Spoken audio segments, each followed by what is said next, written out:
All right, what is going on, everybody? How you doing? Welcome to another episode of Talking Buffalo, part of the Blue Wire Network. I'm your host, Patrick Moran. Thank you, as always, for locking in. If you're watching this on the video, please make sure that you subscribe, like, comment, all that fun stuff. Helps us continue to grow this channel. And, of course, on the audio side, make sure you follow us, rate, review, all that other stuff as well. Today is Wednesday, August 23rd. I am joined by my good buddy, Anthony Marino from Buffalo Rumblings. What's going on, buddy? How you doing? Good, man. How are you? Good. Missed you last week. Listen, I don't like it when we take a week off. It feels like there's too much stuff going on. You don't get a chance to even recap the first preseason game that took place. It just feels weird when you miss a week at this point. Yeah. So we're taping this, and I always got to tell people ahead of time because most people, I mean, if you're watching the video, this will probably be up sometime Tuesday night, but on the audio side, this drops overnight into Wednesday morning. So I always got to say that if anything goes down on a Tuesday later in the day, we're taping this Tuesday morning, so we won't be discussing that today. That said, and we got a lot of Bill stuff to get into today. Yeah. We'll do our Finish the Sentence segment, a fun thing we do every time I have you on.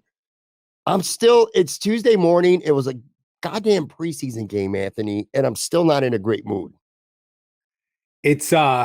It's interesting because I am the type of like, listen, I'm not going to overreact to anything from a preseason game. That is always like, I kind of, try to keep that spirit. I mean, of course, if some devastating injury takes place or something like that is completely different. And I know we'll talk about the game, like individual performances.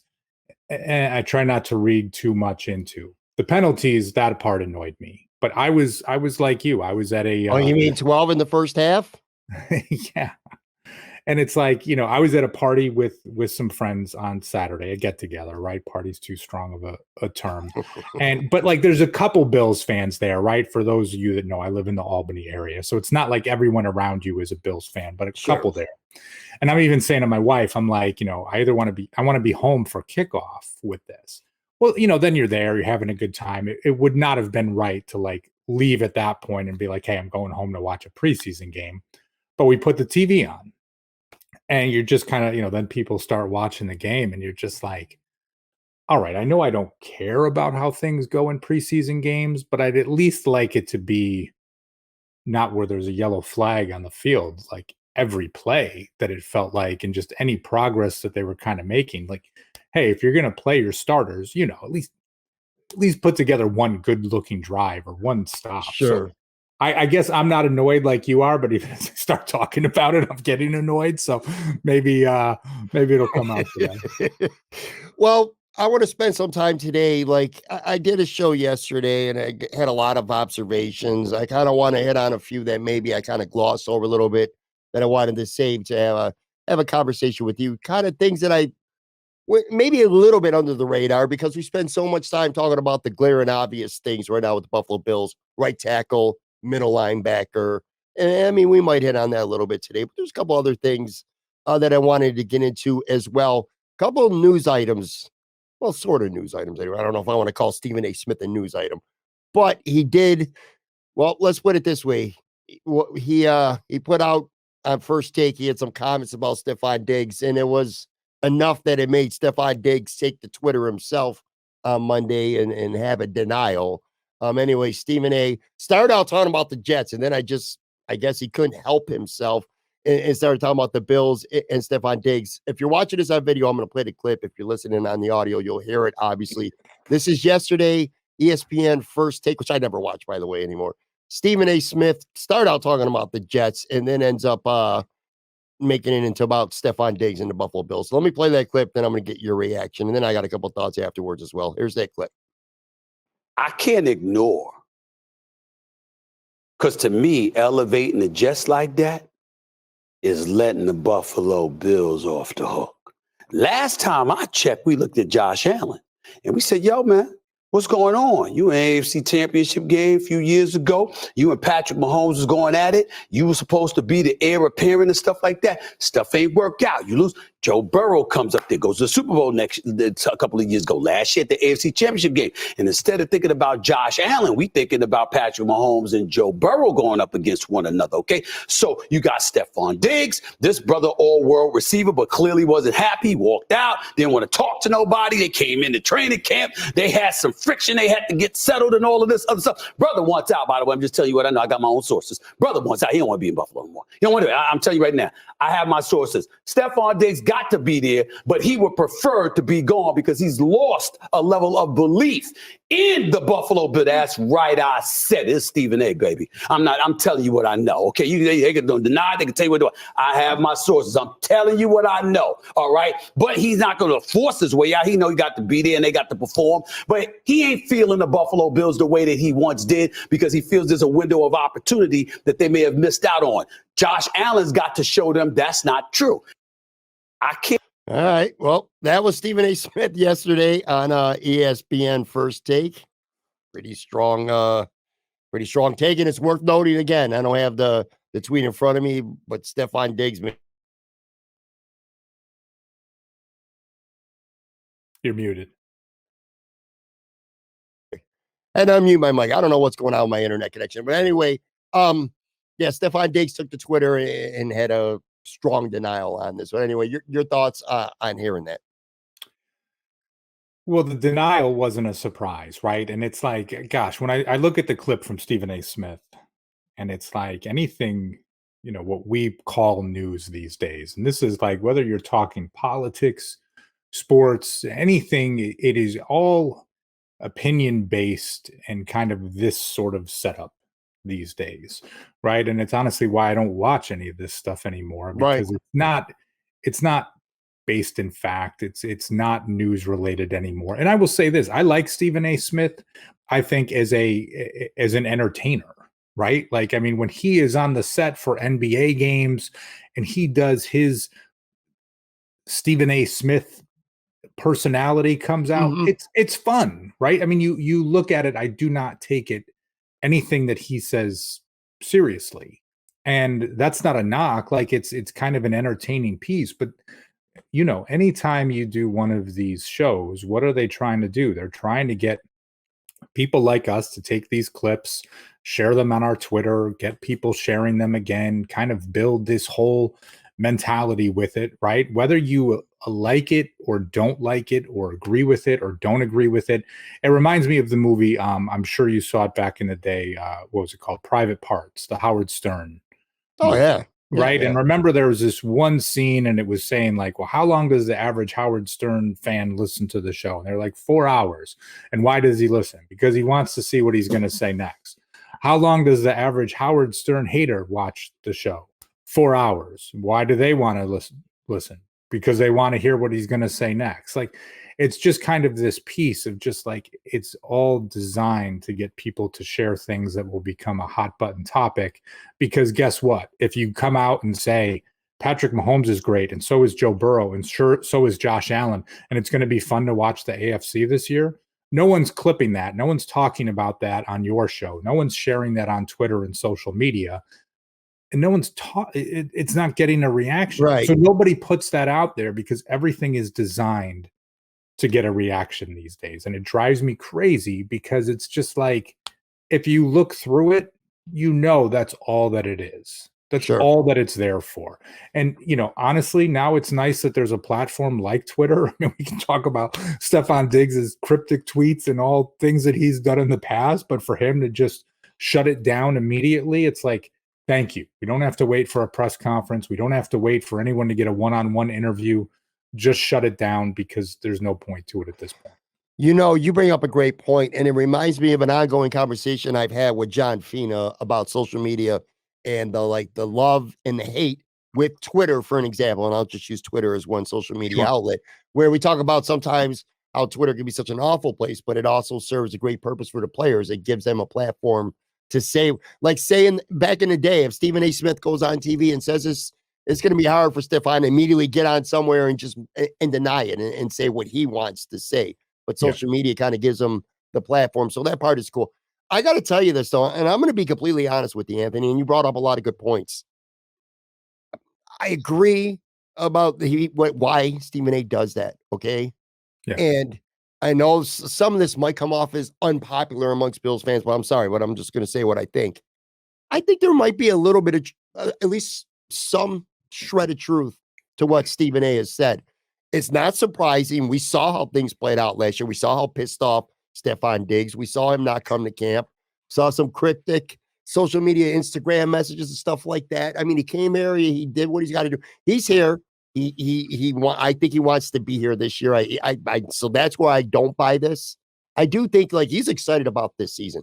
I've watched him 5 times at practice in camp, and I loved what I saw from him. His energy, just the way he looked. I think he's all in for the Buffalo Bills right now. All right. So that's where I think like Stephen A is wrong. But I think there might be some truth that he wanted out at some point. And I will say, and I don't think this is being I'm not throwing any kind of crazy bold prediction out here, but if this season ends the way the last 2 did, this might be a big problem next offseason. And then there might be some truth to that. Let me tell you another thing too that matters. I think Stefon Diggs knows that whether he wants to be here or not, and I'm not saying he don't want to be here, so don't, I don't want anyone to take it that way. But I think he knows that he has to be here anyway. That contract is insane. And you know what? Let me pull up something for you real quick here. This is Stefon Diggs' current contract, okay? Trading him this year was not even an option. It would have been $44 million in dead cap space, okay? Even next year, you look at, and this, I have Spot Rack up on the video side. Cutting him or trading him before June 1st of next year, too, even if they wanted to, is just not a realistic option. If they were to trade him with a post June 1st designation, they would eat up still about $30 million in cap space. However, they could save almost $19 million in cap space next year if they were to trade him after June 1st. If they did it before June 1st, they wouldn't save anything, and they would eat $31 million. I personally don't think he's going anywhere, period. I think everything's going to be fine. I truly do believe that. I guess, I don't know. I'm agreeing with what you say about Stephen Smith and just the way today's media is, with so much is just based on reaction. But I also think that there might be at least some crumbles of truth there. And just, by the way, just because Stefon Diggs goes on Twitter and denies it doesn't mean that Smith is wrong. I just want to put that out there. Sometimes a player can deny something. That doesn't mean that the person who is putting something out there is automatically wrong. Denying it doesn't mean that this person's wrong. That's all I'm saying. But how many of these stories does Stephen A. Smith break? Oh, a ton. What? Give me one NFL story that he has broken. Oh, that he's broken? Yeah, like that he's. Oh, no, nothing. Right. So I look at this and it's like, now listen, of course, I'm like the ever optimist, Bills colored glasses. I get it. I'm biased. Sure. All these types of pieces.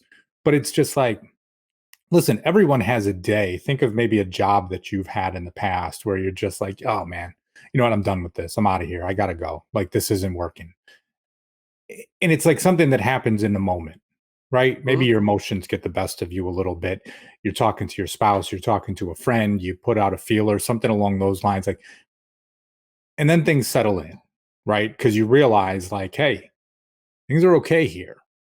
And you just sort of take a step back. So like, yeah, sure. Maybe did Diggs say something months ago? Like maybe was he unhappy?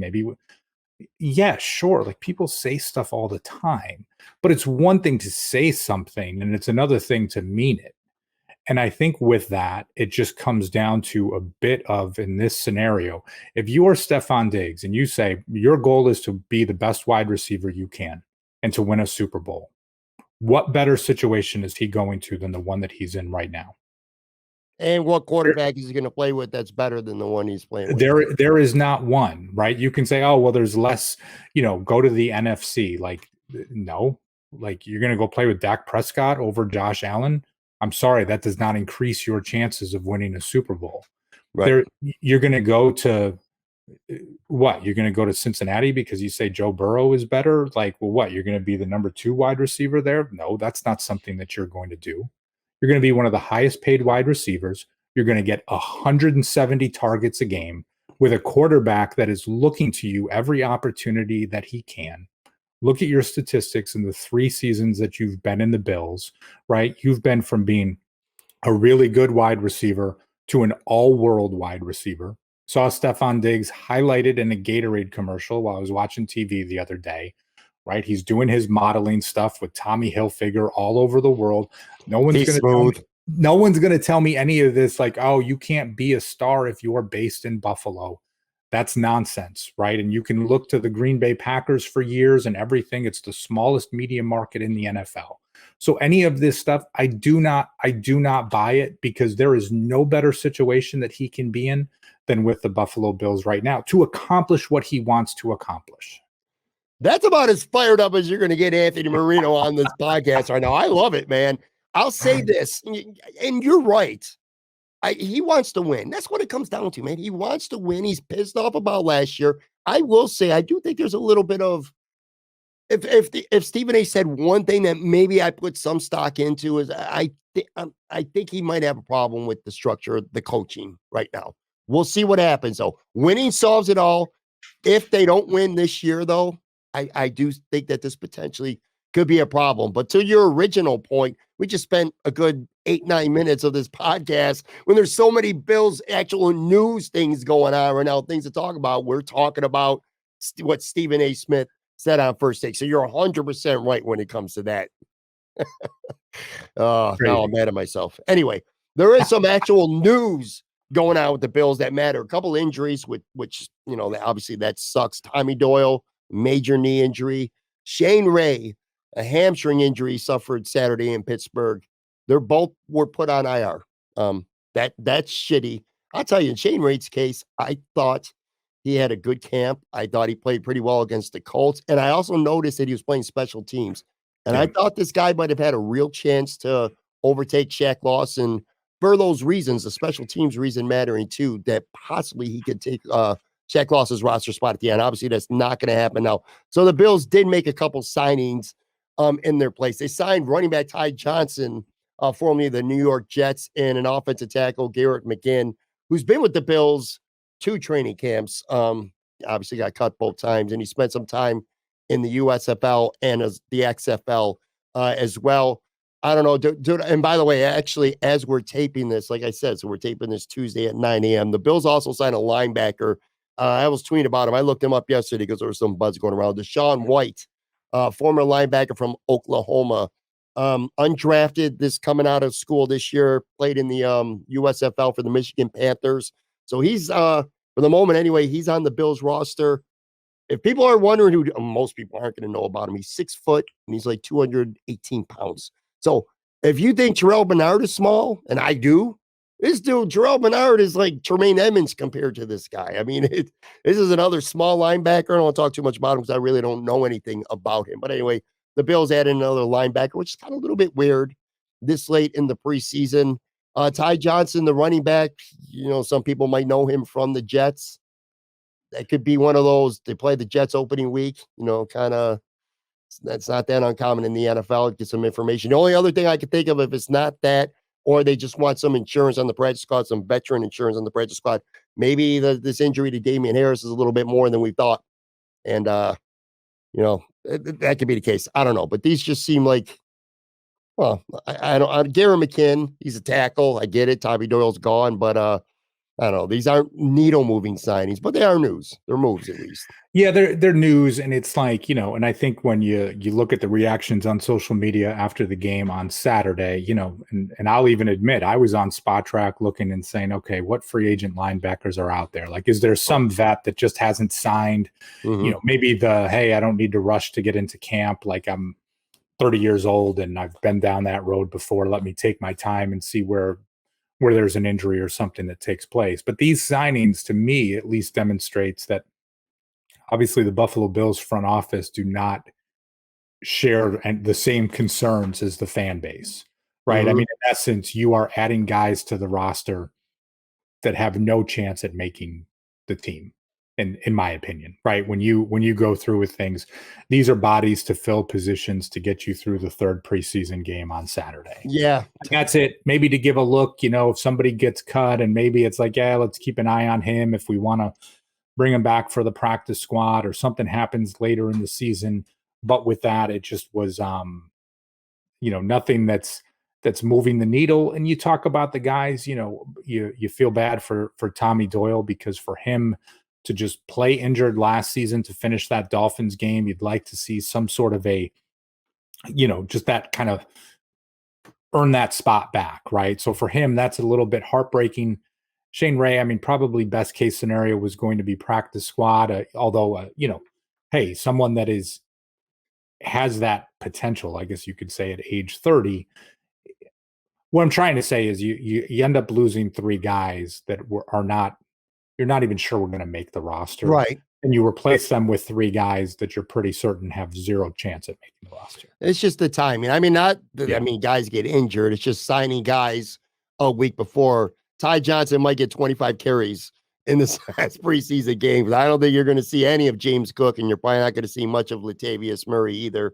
And again, I don't know what the situation is with Damian Harris. He hasn't played yet in the preseason. He suffered a knee injury in spring training. So I don't know. I mean, maybe he's the type of player that Nyheim Hines was anyway, that sort of skill set type of player. I don't know. We'll see how it plays out. I was looking up to Deshaun White, by the way. He didn't even start in the USFL. He's played 7 games with Michigan in a year, or 4 games, and he had 7 tackles for them. I don't know. We'll see how it plays out during the week. Anyway, one more news item, then I want to get into some Bills observations. Jonathan Taylor, it was reported on Monday, he's gotten permission to seek a trade. I think it's going to be a hard trade for anybody to make because he wants to get paid big. The reports are that the Colts want a first-round pick or something equivalent to what would be a first-round pick for him. I don't know. My only thought was just don't go to Miami.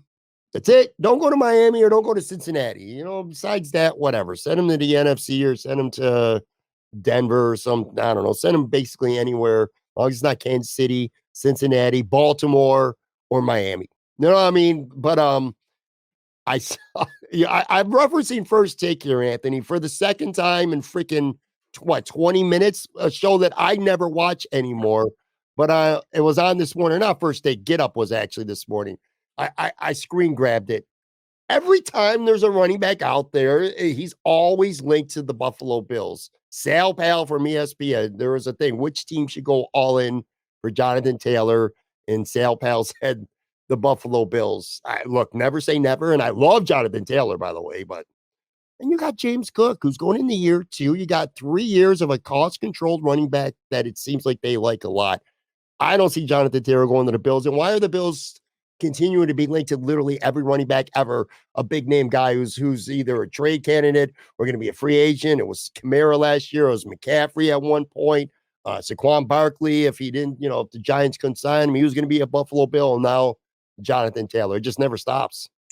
No, it doesn't stop. And it is, now again, there's probably some credence to it because Sal Palantonio is, again, he is not one of those guys that you put into a bucket with like a Stephen A. Smith. And trust me, I'm not saying that Sal Palantonio is saying that the Bills are in on Jonathan Taylor. That's right. But he's not a sensationalist reporter. That is not what he looks to do. He's more factually based.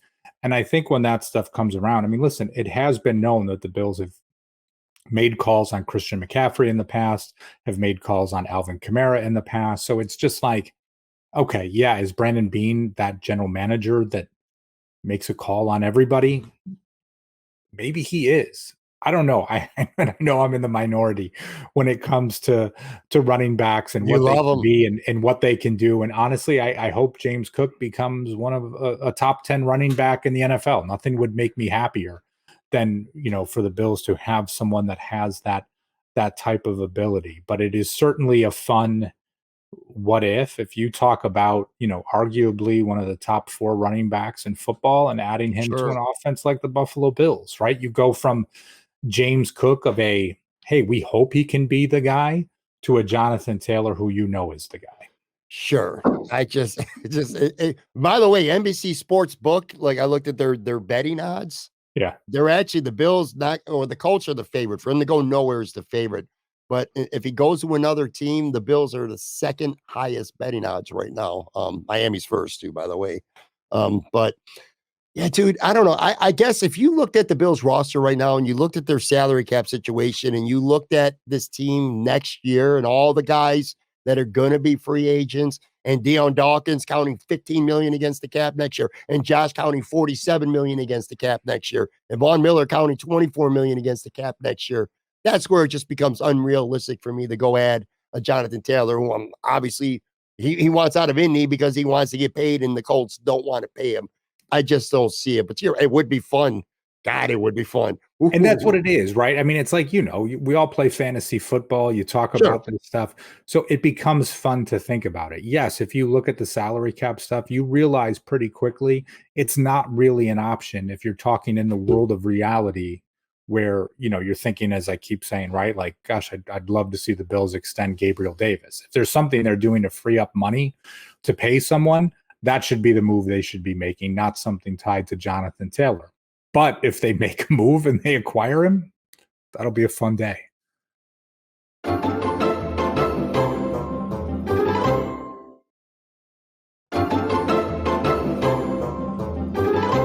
All right, I'm back here with Anthony Marino and his dope-ass Montreal Expos hoodie, by the way. I like that, man. That shit is sweet. All right, so I got a couple observations that I wanted to get your opinion about regarding last week's game and maybe just, the team up to this point. Some of the things that I think maybe, I don't want to say they're completely under the radar, but they're not talked about as much as, like I said, the middle linebacker position and the right tackle position. And I kind of want to start with, the other side of the offensive tackle position. Look, Spencer Brown looked really bad against Pittsburgh. I kind of went on one of my rants, but not just with the Bills, with any sports team, there's always those one or two whipping boys where like everything, you got to always go to the same person first and always start there. And he always gets most of the blame. And I kind of feel like that's sort of becoming Spencer Brown. Like, it's just easy and almost sometimes lazy to just say, well, Spencer Brown sucks. And then that's the end of it. When you're talking about the offensive line, I'll tell you, I look, and again, I overreact. You underreact to the preseason. I overreact. So let's see if we can meet a little bit here in the middle. I didn't like the way Deion Dawkins looked. I'm not concerned because of how he looked against Pittsburgh Steelers in the second preseason game on a Saturday night in Pittsburgh.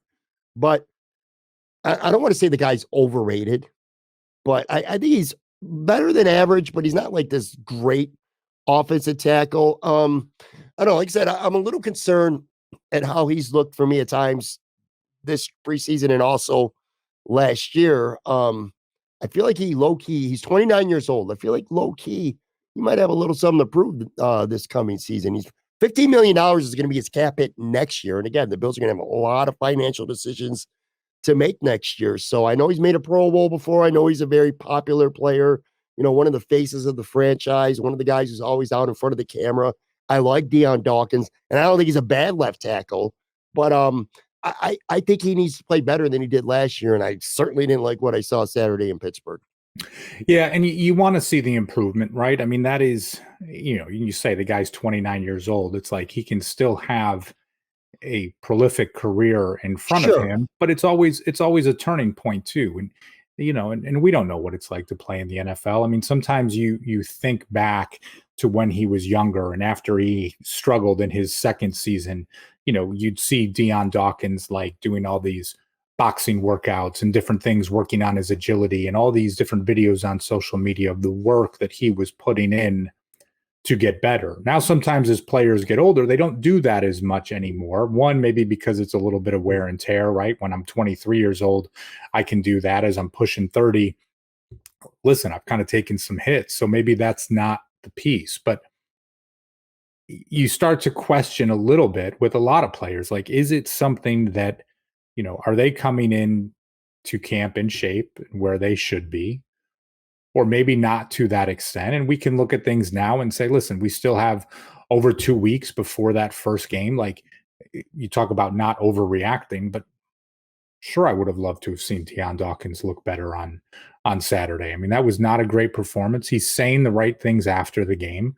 And but yeah, it'll be telling this season. And it is interesting though, Pat, right? Because when we talk about offensive tackle and the Bills, acquire someone like Brandon Shell, they sign to a really low contract, David Quessenberry to a really low contract. And it's like, hey, these are two guys that started 65 of the last 70 games over the last 5 seasons. And then they come in and you're like, man, these guys, they're really not that great. Like, offensive tackle is a position where it just feels like, one, there's a relative shortage of talent when it comes to it. But even when you talk about the $15 million cap hit, it's almost like, God, our offensive tackles in a way when you think about quarterbacks, right? Like, yeah, sure, you got Allen, Mahomes, Burrow, these guys that deserve these mega contracts. And then you've got, David Carr getting $39 million a year. And this one getting, like where it's just, man, you're not a great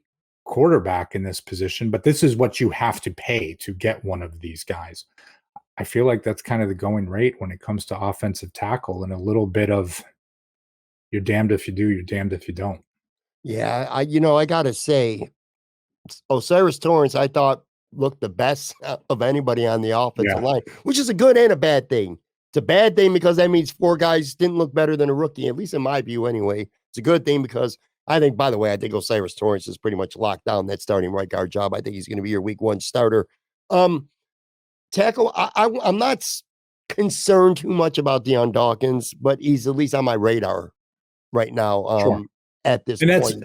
And I think that's warranted. Like, I don't think it's something, I'm not sitting here trying to talk you out of it or saying, Pat, you're overreacting. Like, listen, I think when you talk about his play last season being okay, right? Like, you'd like him to be more than just okay. Yeah. And look, I'm concerned about the depth with Brandon Shell retiring. I think David Quessenberry, I'm sorry, I think he stinks. A good guy. I'm not, I don't want to take personal shots at somebody. It's not him.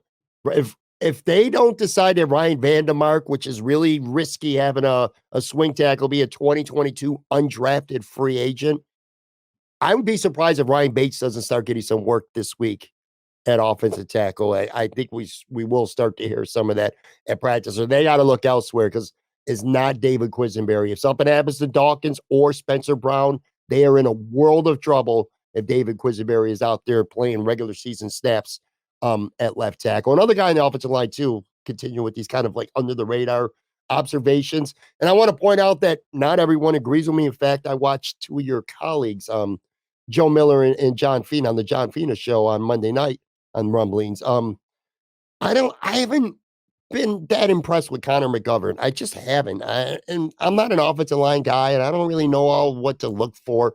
I know that generally speaking, when it comes to guards, if you're not saying their name and you're not paying attention to them during the games, that usually means that they're playing pretty well. But I just haven't been that impressed with him at camp, and I haven't been that impressed with him in the preseason. I thought he struggled against the Steelers. Meanwhile, John, somebody who obviously knows a hell of a lot more about the offensive line than I ever will, said that he played pretty well. I like David Edwards, by the way. Now, to be fair to Connor McGovern, he's out there playing against the ones, whereas, David Edwards is playing against the 2s and the 3s later in the game. I guess it's good to feel good about David Edwards' is quality interior depth, which is yet another reason why I think Ryan Bates can start to get some work at tackle. And he has played some tackle, by the way. I mean, he'll be the backup center, obviously, as well. But I like David Edwards. Not really so. And by the way, the book on Connor McGovern coming here was he was really good at pass protection and not so good in run blocking. And I kind of feel like that's what I've seen from him during his limited reps here with Buffalo so far. Yeah, and I'm with you when I say this, meaning that, listen, I'm no expert when it comes to the offensive line. I've heard enough people say that, hey, they thought McGovern looked okay the other night. I think Eric Wood might have been one of them as well. So it's a little bit of just like, okay. And I will say this, Joe Marino on his recent podcast, he was watching the All 22 and he said, some of these pressures, it's like, it was really more Josh Allen kind of created that bad situation than what the offensive line was doing, right? Like Josh kind of bailing on the pocket very early. And again, I'm not communicating it as eloquently as Joe did, but as I was listening to it this morning, it's just like, okay, this is why you do some of these things in the preseason to work through it. So I'm not too concerned about McGovern right now, but as you said, there is some depth there, which certainly helps when you talk about the team right now. Are you trying to tell me, Anthony Marino, that people should be listening to John Fina and Eric Wood before me when it comes to the offensive line specifically? Are you kidding me? Listen, don't put any words in my mouth here, okay? Come on. All right. So I watched the Bills game. You talked about you went to a gathering. You don't Yeah. like using the word party. I'm kind of getting to the same point in my life too. But anyway, I watched the Bills game with my buddy Mike at the house, and Mike is a Bills fan, but he's like that Nate Gary outlandish statement,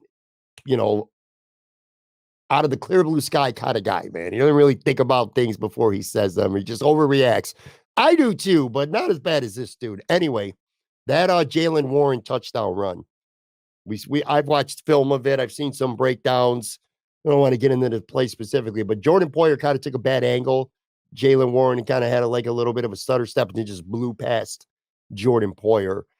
And instantly my buddy goes, Jordan Poyer's washed up, which is kind of, I laughed at it, but do you have a little bit of maybe a mild sense of worry about Jordan Poyer?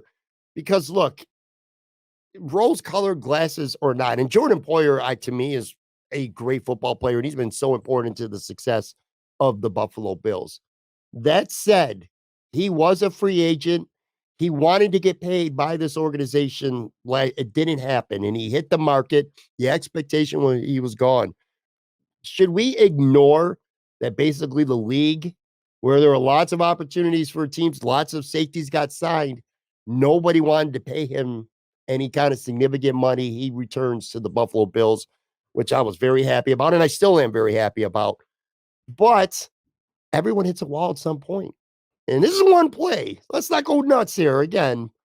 But do you have any concern whatsoever that maybe he's slowed down a little bit? Now, Jordan Poyer, by the way, isn't exactly a speedster when he was 5 years ago either. I mean, his game, his instincts and physicality and just having a nose for the football and not necessarily straight line speed. But I don't know. He looked really bad on that play, to be fair, about so did 7 or 8 other defenders on the Buffalo Bills as well. Yeah, I'll say this: zero concerns from me. And until you kind of sent me some things you wanted to talk about beforehand, it was not even on my radar of even thinking that it would be a question. Now, to your point of what you just said, 7 or 8 defenders, like, what the hell was going on that play? What was going on with the starters on defense and offense during that game? And I looked at it more of just it's a preseason game. It seemed like they obviously didn't want to be out there to be risking anything. And it kind of showed. So I do not have any concerns with Poyer. Again, if we're, week 3 of the season and all of a sudden it's a few of these things creeping in, okay, I'll have a conversation with you then. But for right now, it wasn't even not even on my radar. In fairness to him, if your name's not Gregory Rizzo, I don't think anybody on the starters did anything on defense. On Saturday. So agreed. I get that. It was funny to hear. And I put that on Twitter and got a bunch of reactions from that too. Jordan Poyer's not washed up. It's also fair to say that Jordan Poyer might not be the same guy he was in 2019 though. So maybe he might have to play smarter. I don't know. It just looked bad on the one play that he got beat, but sure, man, I'm not worried. Well, but I'll say this too. I mean, listen, you can look at the team right now, and we're so used to Micah Hyde and Jordan Poyer playing 100% of the snaps each. And it's like, for the style of football they play, they're going to get banged up a bit. I mean, now you can look at things and think to yourself, well, with a healthy DeMar Hamlin, with someone like Taylor Rapp, do you see them take a few plays off here and there, right, to keep them a little bit fresher, as opposed to what they've gone through? Like, hey, maybe if Poyer is playing 80% of the snaps and Taylor Rapp is playing the other 20%, that might not be the worst thing, just as far as keeping him healthy later in the season and heading towards the playoffs. So that'll be something to keep an eye on. Yeah, look, he just got beat in the open field. Warren made a nice move, and he's fast, and Poyer just got beat in the open field. Name me a defensive back that hasn't gotten smoked on an open field run before. It happens to everybody. I don't know. I just kind of thought that was funny, the overreaction from my buddy, when it's usually me is the one who's screaming at the TV and overreacting. All right, so we could go on forever, and there are lots of negative things about one game, but it's kind of like, this is getting a little gloomy here on Talking Buffalo today. I want to talk about 2 players that I've been impressed with, not even just Saturday, but both preseason games, and for the most part, throughout training camp. Two guys that I, at least on my show yesterday, failed to mention when I was going over my winners or losers from Saturday's preseason game. One of them is Dorian Williams. I like him. I think he's looked impressive. He's fast. He's physical. He had a hit on the quarterback on Saturday. Eric Turner from Cover One broke down some film.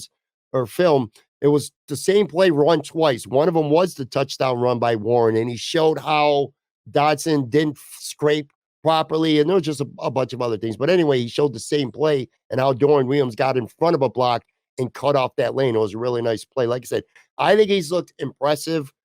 And the downside of that is it bothers me because we're looking at middle linebacker right now, which is clearly one of two sore spots on this football team.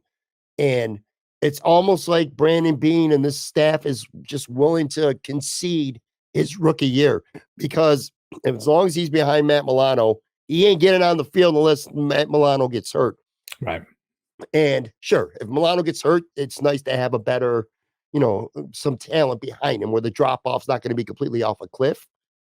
So I guess what I'm getting at is why is this guy not getting worked into middle linebacker more? It is bothering me. Watching him play, it bothers me because he's making plays on the field. And I start thinking, he looked pretty damn good next to Matt Milano, but it's not happening.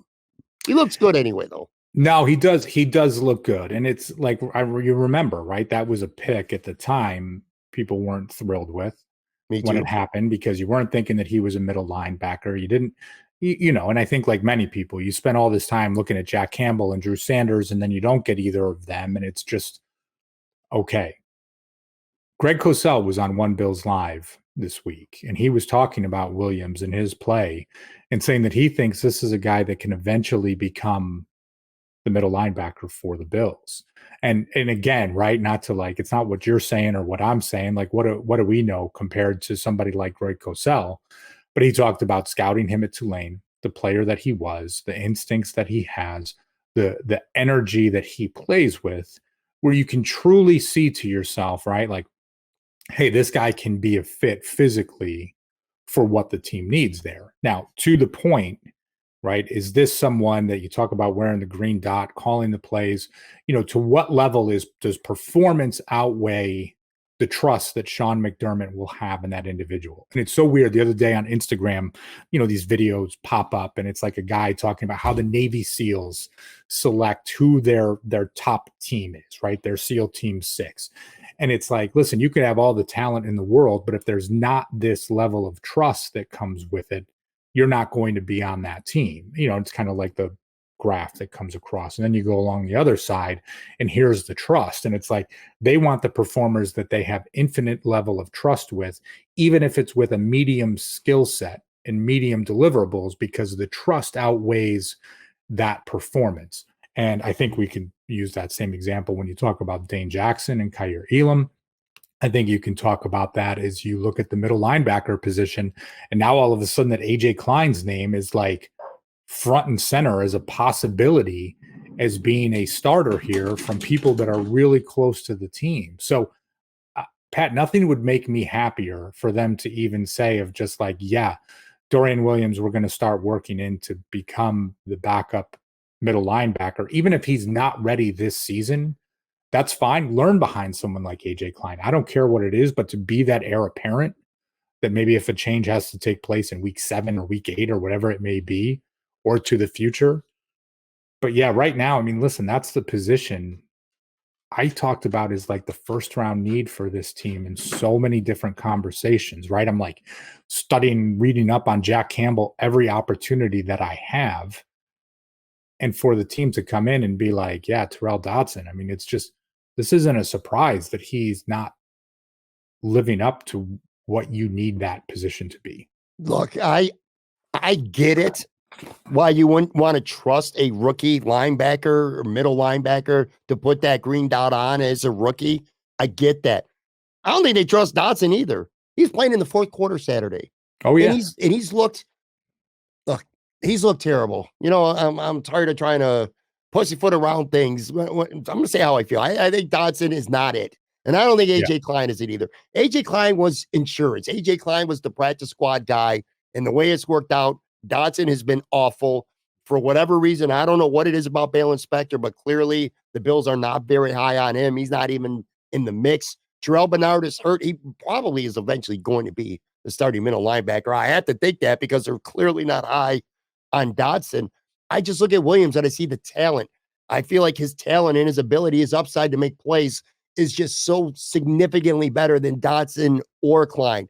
I just don't think you're winning a Super Bowl with AJ Klein or Tyrell Dotson as your middle linebacker. So I don't know what they're going to do. Maybe Bernard comes back from injury, comes in, starts, but I'm not really all that high on him either. I don't know. I'm talking about 4 different guys. And to me, far and away, Dorian Williams is the guy that I look at, and I just see by far the most upside. Maybe they can, I don't know, find some packages to get him on the field. And maybe he doesn't have to even wear, I don't know how it works in the NFL. Maybe he doesn't even wear the green dot. Maybe Milano does, or maybe Micah Hyde does, and someone else calls the defensive plays. I just feel like based on what I've seen at some practices, and especially these 2 preseason games, I feel like Dorian Williams is just too good to not have on the field if the guys that you're going to put on the field is named AJ Klein or Tyrell Dotson right now. That's what it comes down to for me. No, I completely agree. And there was an article on him in the Buffalo News. They talked about Bobby Babich and the time that he spent with Williams, visiting down in Tulane and kind of like showing a play on the whiteboard, then erasing it and having Williams teach that play back. So, to me, that was certainly something that was interesting, right? Because they did their homework on him as a player and they spent that time. Here's the thing we have to remember now too, though, Pat. Practices aren't open anymore. There's no fans there. There's no reporting on who's working at what position and what they might be doing or any of these pieces. So, it could be one of those things. Some of that work might be happening and we're just not going to know about it because the media aren't allowed to report any specifics when there's not fans in the stands. And we're not going to tell Matt Marino, you can't say who's, lined up on the first team offense when you've got 100 fans tweeting the same thing out. Now that's not the case anymore. So I'm going to try and keep a little bit of faith and hope that that's something that's taking place behind the scenes. I don't want to call it a bold prediction. Well, let's call this a lukewarm prediction. I think you're going to see Dorian Williams play some linebacker in this preseason finale against the Chicago Bears. I think they're going to start working him in there. Maybe this linebacker addition to Sean White, even if he's just here for a week, I don't know. Maybe he gets some reps out because he's an outside guy. Yeah. It's time to get Dorian Williams on the inside because I'm going to tell you right now to conclude this middle linebacker. I was muted again briefly here. All right. To conclude my middle linebacker round right now, if they do nothing, if it's Dotson and it's Klein or Bernard and he's not good, this falls back on Brandon Beane. You knew for at least 1 year, possibly even 2 years, that you were eventually might lose Tremaine Edmonds. And they made a conscious decision to not bring in any of these veterans. They were going to do it in-house. My thought was, do they not even think middle linebacker is important? Because they just keep Dotson and Klein and bring in or have Bernard competing right now, and Bale Inspector was going to get a shot. Long story short, Brandon Beane did nothing. And if you're not going to put Dorian Williams there at middle linebacker, and you're just going to let these guys play out. If it doesn't work out, that falls back on Brandon Beane. Anyway, one more guy I want to talk about, then we'll get to our finish the sentence. I'm really, really, really, really high on Trent Sherfield. I like this kid a lot. I've been impressed with him since the first time I seen him at practice. I liked him in Miami. Love the fact that he could play either outside spot or the slot. And I think on Saturday, and this was really telling to me, Anthony, every 11 on 11 during training camp, when they would have 3 wide receiver sets, it was always Khalil Shakir getting those first reps. Didn't happen on Saturday, which was the kind of like their dress rehearsal with the starters. It was Sherfield and Hardy, and mainly Sherfield. I just love the fact that he could play all 3 wide receiver spots out there. He's got good hands. He's tough. We saw that 21-yard catch in the middle of the field. I thought was one of the bright spots of the game. Really tough catch over the middle of the field in Pittsburgh. He's a great blocker. He's good on special teams. He looked like, when I look back, or ahead, I should say, to this season and kind of forecast who might be like an unsung hero on this team, I just look at a guy like Trent Sherfield, and he could be that guy. I'm really high on him. I like him. Yeah, and it's like, you think, and you try not to get too high on things based on mini camp performances or training camp or any of those pieces. But it's like, Sherfield has a body of work in the NFL. And Tyler Dunn had a great piece, a great profile on him. He did. On Go Long TD. And, when you read that at the beginning, you're just like, okay, this guy's been through some stuff, right? His journey is not anything pretty. Undrafted free agent to earning everything that he has been able to accomplish and having success in Miami last season. He is going to play, I think, a significant role with the Bills this year, almost you think back to when Gabe Davis was a rookie, right? And it's just like, okay, being that, not being the number 2 wide receiver, kind of being that number 3, almost that number 4, right? At the time, you're looking at this. Trent Sherfield is going to be a part of the Buffalo Bills offense. He's going to be a factor, and I think he's going to be a difference maker this season. Josh Allen raved about him coming out of minicamp. If you want to talk about any positive of the Stefon Diggs drama, it was, him not being there and Sherfield having the time with Josh Allen and Allen developing that rapport right away. He's going to produce. Khalil Shakir does the same things that Trent Sherfield does. Trent Sherfield just does them better.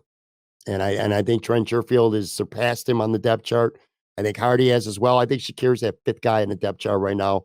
And if the Bills, if there is any battle between him and Eddie Isabella, I think that might be one of the few potential positional battles left, because Justin Shorter is making this football team. I'm telling you that right now. So they're keeping 6 receivers. It's Shakir or it's Andy Isabella. It's probably Shakir.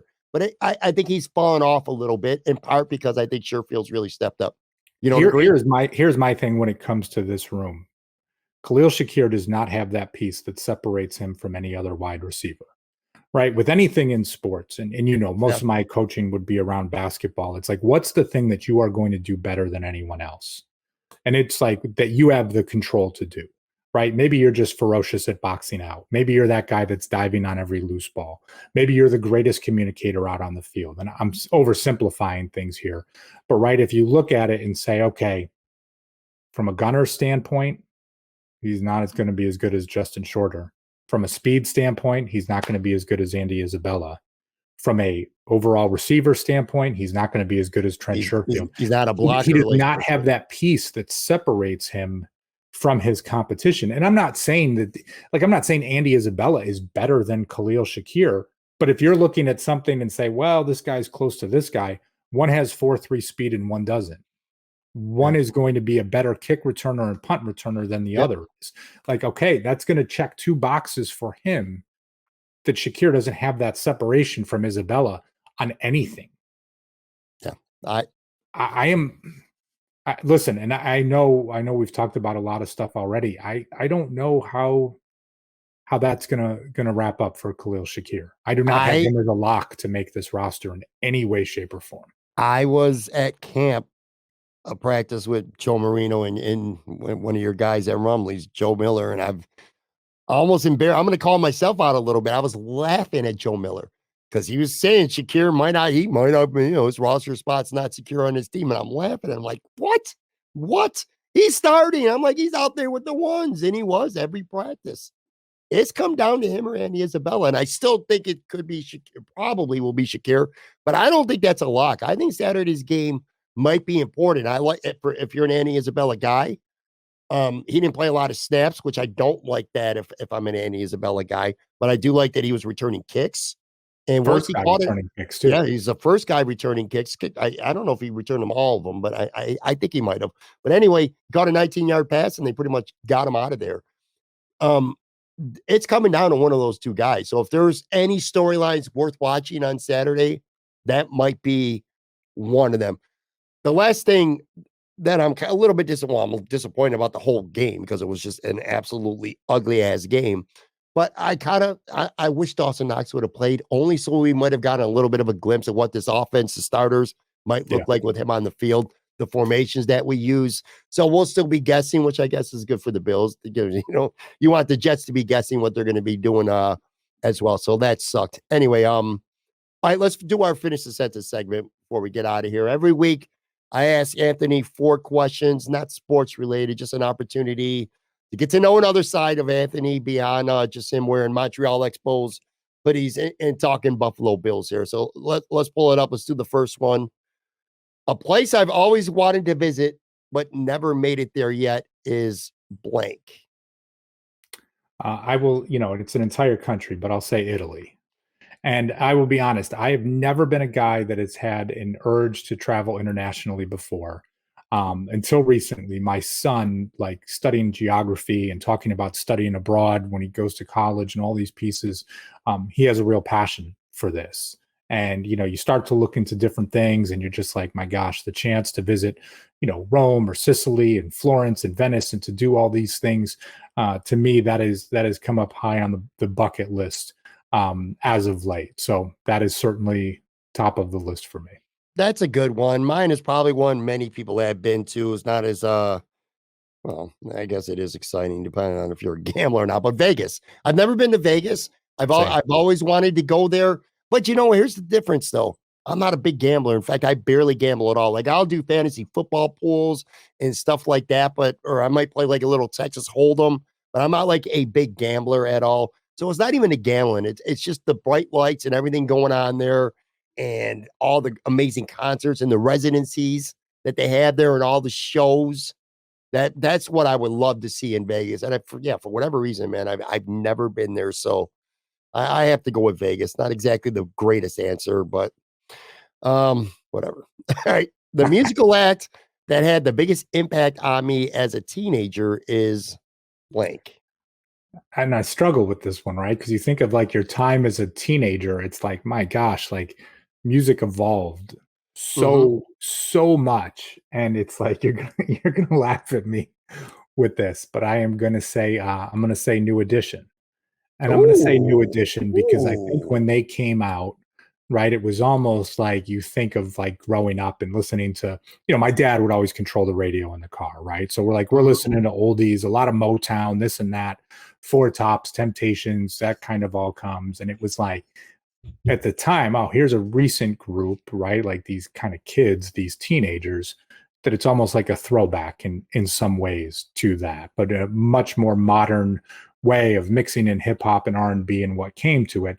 But then you even think how it spun off, right? So from what New Edition was and really kind of falling in love with that, to then Bobby Brown with his solo career, to then Belle Biv DeVoe for what they were doing, to Ralph Tresvant, to Johnny Gill. It was just like, my God, these guys were before their time, and the success that they all had individually, that was a piece of just, you talk about, and for people that have listened to me on the show, know my love for hip hop and R&B.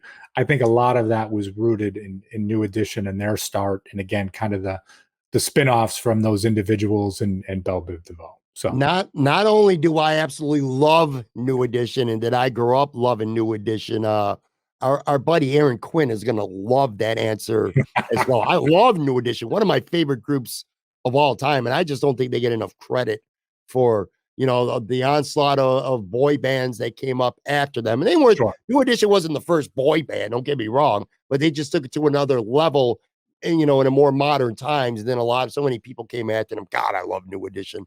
I'm gonna cheat. I kind of got two. One of them is such an obvious answer for me. It is Michael Jackson. It's just because of the music, how much I loved his music, plus his style at the time. Like I literally had the leather jacket, pleather jacket, because I can afford, the genuine leather jacket. I had the black leather pants.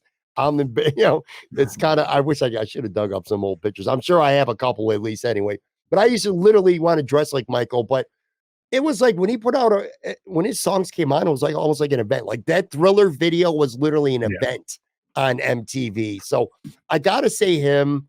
And then the other one is actually Run DMC. They influenced me big time because they really kind of introduced me to hip hop. And much like you, not so much anymore, but definitely as a teenager and well into the 90s and early 2000s, I was a huge hip hop fan. And Run DMC is the first rap group that I could really remember. And I'm telling you, dude, I was mid 80s. I had cassette tapes. I had a huge collection. More on that in a second, by the way. But I had a huge collection of hip hop rap cassette tapes. And it all started with definitely, without question, with Run DMC. So I'm going to go with them. All right, That's two awesome. More here. My very first car was a blank. What was your first car? Very first car, Ford Tempo. It was like, that's the car I got to take to college. I wouldn't even say it was my car, right? But it was like the family car that I had to go to college with. And I would always remember too, it's like, it was kind of like a Carolina blue. And there would be times that, like, you'd shut the car off, take the key out, and it would just keep running. Mm-hmm. We're like, what the hell's going on? Like, I'm trying to find a shop to take it to, someone that you can trust. And there would be days like I'd come back from class and you like check your voicemail. It's like you got 8 messages from all these different friends. Like, hey, I walked by your car. It was still running, this and that. Like, every day until we kind of figured it out. I would just like unhook the battery and then hook it back on to get it to stop. But yeah, Ford Tempo. That was the first car. Mine was, I think I was 18 years old. It was a red Chevy Cavalier. And a Nice. real quick story. I'm going to call my friend Dina Cato out because I let her borrow my car. And I said I had a whole shitload of like rap cassette tapes. I had let her take my car and she ended up going to LaSalle Park, partying somewhere, left it there overnight. Car got robbed, stereo got stolen, and my whole cassette tape collection was stolen out of that fresh Chevy Cav as well too. Oh my God, I still remember that. I had a really nice radio and a big collection of rap tapes and got stolen. But anyway, that was my Chevy Cav. All right, last one here. One of my favorite movie quotes ever is blank. The one that popped into my head first was just, I can do this all day. Steve Rogers, Captain America. Oh yeah. When you think of something that big Marvel cinematic universe guy, and when that first movie came out, and just such a great film, but I felt like it was underrated compared to everything else, because as that character grew, and from all of those movies, from Winter Soldier to Civil War to each of the Avengers flicks to the ending of Endgame, of just like him being such a central focus. I mean, obviously him and Robert Downey Jr.'s Tony Stark. That's just one of those pieces you come back to, and you just say it in any situation of just like, oh, I can do this all day. Like, you immediately know, and it takes you back to just this iconic character. And for our family, right? Like our kids growing up during that, I'll call it like the golden age of superhero movies, that truly was, immediately where that takes you. And to me, that was the first one that popped to mind. And the fact that they brought it back in so many different movies. And just the other night, Endgame was on FX, right? And you're just kind of flicking through and it's just there. And if it's on, I'm going to leave it. And it's the scene where Rogers is fighting himself when they've traveled back in time. And the other Steve Rogers says, like, I can do this all day. And he goes, yeah, I know. Like, just kind of like tongue in cheek of just like this piece to it. But the way they connected it through every single one of those films, to me, it's like you can take that moment, that line, and make fun of it and get a great laugh. Or it can just be that piece like, man, when he says this, that like whatever action sequence is going to go up a notch here. So to me, that was the first one that came to mind. That's a good line, and it's a good explanation. And I'm kind of like fighting laughter throughout while you're saying that, because then I think of what mine was. And so you ever see the movie Major League? Of course, yes, one of my favorites. Well, at some point in the movie, Willie Mays Hayes makes like this fancy basket catch out in the outfield, being a hot dog, and he comes back to the dugout, and Lou Brown, it's always popped in my mind. He goes, "Nice catch, Hayes. Don't ever fucking do it again." Listen, that movie, when you talk about movie quotes, right?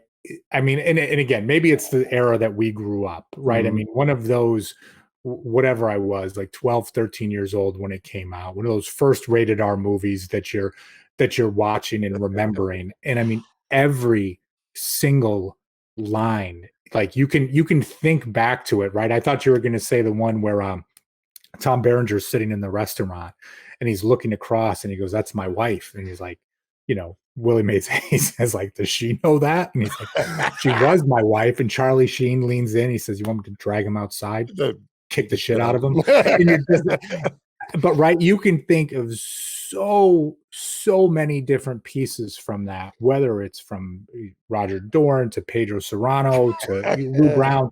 I mean, the entire movie is quotable, and that's a great pick. But as you said, Major League, immediately all these thoughts rushing there could have been a dozen different things, you know.